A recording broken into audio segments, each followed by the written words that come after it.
दोस्तों, आज हम दो प्रश्नों का पूर्णतः उत्तर देने का प्रयास करेंगे। गरुड़ पुराण को 18 पुराणों में से एक माना जाता है। गरुड़ पुराण में मृत्यु के पश्चात होने वाली जीवात्मा की गति के बारे में अच्छे से वर्णन देखने को मिलता है। यानी कि इस धरातल पर रहते हुए मनुष्य जिस जिस प्रकार का कर्म करता है, उसे मृत्यु के पश्चात उसी प्रकार का अलग अलग जन्म मिलता है। उसके बारे में गरुड़ पुराण अच्छे से विश्लेषण करके हमें बताता है। लेकिन दोस्तों, इस धरातल पर मनुष्य को किस प्रकार से अपना जीवन यापन करना चाहिए, किस प्रकार से अपने रिश्तों को बचा के रखना चाहिए, किस प्रकार से लोगों के बीच प्रेम व्यवहार बना के रखना चाहिए, इसके बारे में भी बड़ी स्पष्टता के साथ वर्णन देखने को मिलता है। दोस्तों, बहुत सारी ऐसी गलतियां होती हैं जिसकी वजह से लोगों की आयु कम हो जाती है या फिर उनके जीवन में दुख दरिद्रता आने लगती है। गरुड़ पुराण में ये बात स्पष्ट रूप से बताई गई है कि कौन कौन से ऐसे कार्य करने से व्यक्ति की आयु कम हो जाती है। और दोस्तों, ये बात भी स्पष्ट रूप से बताई गई है कि पत्नी कौन कौन सा कार्य करती है जिसकी वजह से उसके पति की मृत्यु जल्दी हो जाती है। आज के इस वीडियो में इसी विषय पर चर्चा करेंगे, यानी कि वो क्या कारण होते हैं कि पत्नी से पहले पति की मृत्यु हो जाती है। यानी कि दोस्तों, गरुड़ पुराण के मुताबिक जानने का प्रयास करेंगे कि किन किन कारणों की वजह से पत्नी से पहले पति की मृत्यु हो जाती है। इसलिए वीडियो को आखिरी तक देखें, तभी जाकर के आपको हर बात बड़ी सफलता के साथ समझ आ जाएगी। लेकिन उससे पहले दोस्तों, आप सभी दर्शकों से एक छोटा सा निवेदन है। अगर आप चैनल पर पहली बार आए हैं तो तुरंत चैनल को सब्सक्राइब कर लीजिए, जिससे आपको समय पर इसी तरह सनातन धर्म से संबंधित जानकारी मिलती रहे। और साथ ही कमेंट में जय श्री कृष्णा जरूर लिखें। तो चलिए फिर जानते हैं कि आखिर वो कौन सा कारण है जिसकी वजह से पति की मृत्यु पत्नी से पहले हो जाती है। दोस्तों, हमारे शास्त्रों में पति पत्नी को एक दूसरे का पूरक माना गया है। शास्त्रों के मुताबिक व्यक्ति का जीवन तब तक अधूरा रहता है जब तक उसे उसका जीवन साथी ना मिल जाए। हमारे शास्त्रों में पत्नी को अर्धांगिनी देवी के रूप में पूजा जाता है। दोस्तों, बहुत से ऐसे कार्यों के बारे में हमारे शास्त्रों में बताया गया है जिसे यदि कोई भी पत्नी करती है तो उसके पति की उम्र बढ़ जाती है।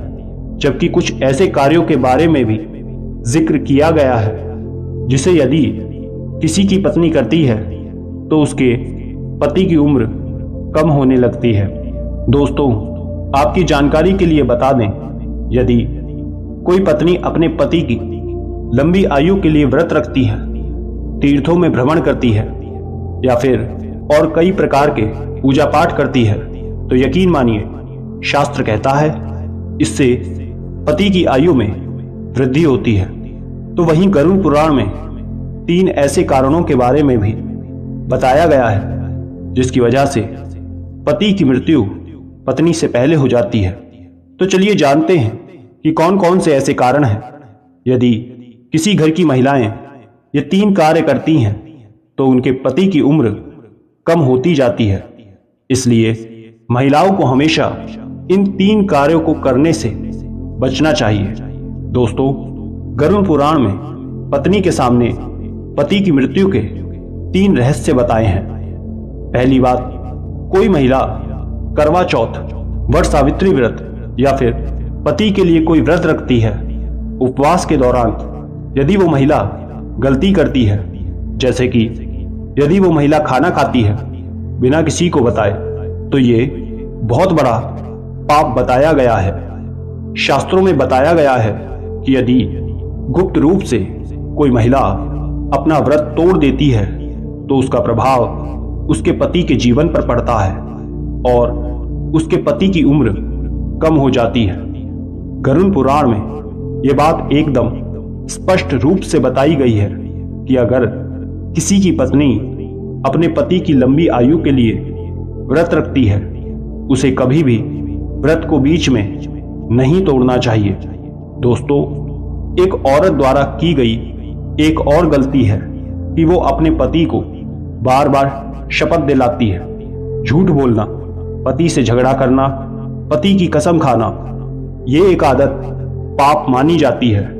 निकट भविष्य में ऐसा रिश्ता स्वतः टूट जाता है।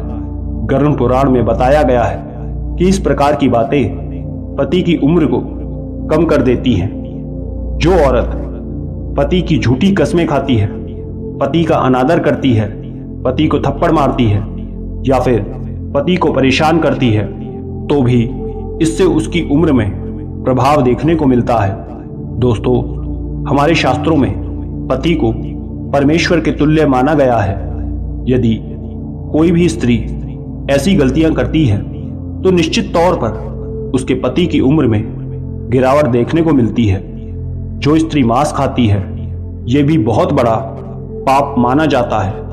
आपको बता दें कि गुरुवार के दिन बाल किसी भी महिला को नहीं धोने चाहिए, अन्यथा उसके पति की उम्र कम होने लगती है। जब भी कोई महिला अपने मंगलसूत्र का पाठ करती है तो उसके मांग में सिंदूर होना आवश्यक है और उसके हाथों पर कंगन होना आवश्यक है, अन्यथा ऐसी स्थिति में भी पति की उम्र में प्रभाव पड़ता है और पति की उम्र कम होने लगती है। तो दोस्तों, आज के इस प्रश्न का उत्तर यहीं पर है। अब दूसरा प्रश्न ये है कि आखिर हमेशा अच्छे लोगों के साथ बुरा और बुरे लोगों के साथ अच्छा क्यों होता है? अगर कोई बेईमानी करता है और लोगों का गलत करता है और उनके साथ झूठ बोलता है, तब भी उसकी बरकत होती है। वहीं सबके साथ अच्छा करने वाले और भला सोचने वाले के साथ हमेशा बुरा ही होता है। ये एक ऐसा प्रश्न है जो हर किसी के दिल में आता है। तो आज हम आपको एक कहानी के माध्यम से इन सभी प्रश्नों के जवाब देंगे। आपकी जानकारी के लिए बता दें कि इस तरह के सभी सवालों के जवाब स्वयं श्री कृष्ण ने अर्जुन को बताए हैं। एक बार अर्जुन ने भगवान श्री कृष्ण से यह सवाल पूछा कि हमेशा अच्छे और सच्चे लोगों के साथ ही बुरा क्यों होता है, बुरे लोगों के साथ अच्छा क्यों होता है। इस पर भगवान श्री कृष्ण ने अर्जुन को एक कहानी सुनाई, जिससे इस तरह के सभी सवालों के जवाब मिल गए। बहुत पुराने समय की बात है। एक व्यापारी बहुत ही ईमानदार इंसान था और नीति का पालन करता था, भगवान की भक्ति करता था और मंदिर जाता था। इसके अलावा हर तरह के गलत कामों और संगति से दूर रहता था। लेकिन दूसरा व्यक्ति था जो बिल्कुल विपरीत और दुष्ट प्रवृत्ति का था। वो हमेशा ही गलत काम करता था। मंदिर जाने की बजाय वहां से पैसे और चप्पल चुराना, झूठ बोलना और नशा करता था। एक दिन की बात है जब बहुत तेज बारिश हो रही थी। उस समय हर कोई अपने घर में था और मंदिर में पुजारी जी थे। उस लालची व्यक्ति ने पुजारी को मंदिर में अकेला देखकर मंदिर का सामान चुरा लिया और पंडित जी की नजरों से बचकर वहां से भाग निकला। वहीं कुछ समय बाद वहां पर वो भला व्यापारी आ गया। उस पर चोरी करने का इल्जाम लग गया। वहां पर लोग जमा हो गए और व्यापारी को भला बुरा कहने लगे। और जब वो मंदिर के बाहर निकला, उसको एक गाड़ी ने टक्कर मार दी, जिसमें वो बुरी तरह से घायल हो गया। और उधर वो बुरा व्यक्ति बोल रहा था कि आज तो किस्मत ही चमक गई, एक साथ इतना धन हाथ लग गया। जब व्यापारी ने ये बात सुनी तो हैरान हो गया। वो भगवान से नाराज होकर जीवन बिताने लगा। कुछ समय बाद दोनों ही व्यक्तियों की मृत्यु हो गई और दोनों यमराज के सामने गए। व्यापारी नाराजगी में बोला कि मैंने हमेशा अच्छे कर्म किए, जिसके बदले हमेशा दर्द मिला, और बुरे करने वालों के साथ तो अच्छा हो रहा था। तब यमराज उससे कहते हैं कि एक बार तुम्हारी दुर्घटना घटी थी। वो तुम्हारी जिंदगी का आखिरी दिन था, लेकिन तुम्हारे अच्छे कर्मों के कारण तुम्हारी मृत्यु एक छोटी सी चोट में बदल गई और तुम्हें एक नया जीवन मिल गया। इस छोटी सी कहानी के बाद श्री कृष्ण ने अर्जुन को बताया कि भगवान हमें किस रूप में दे रहा है। मनुष्य की समझ में वो नहीं आता है, लेकिन अगर आप अच्छे कर्म करते हैं तो भगवान की कृपा सदैव आप पर बनी रहती है। तो दोस्तों, इस कहानी से पता लगता है कि आपको कभी भी अपने कर्मों को बदलना नहीं चाहिए, क्योंकि आपके कर्मों का फल इसी जीवन में मिलता है, आपको उसका पता नहीं चलता।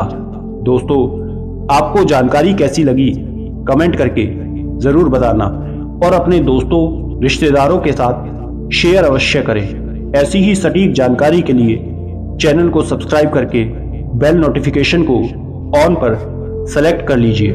राधे राधे।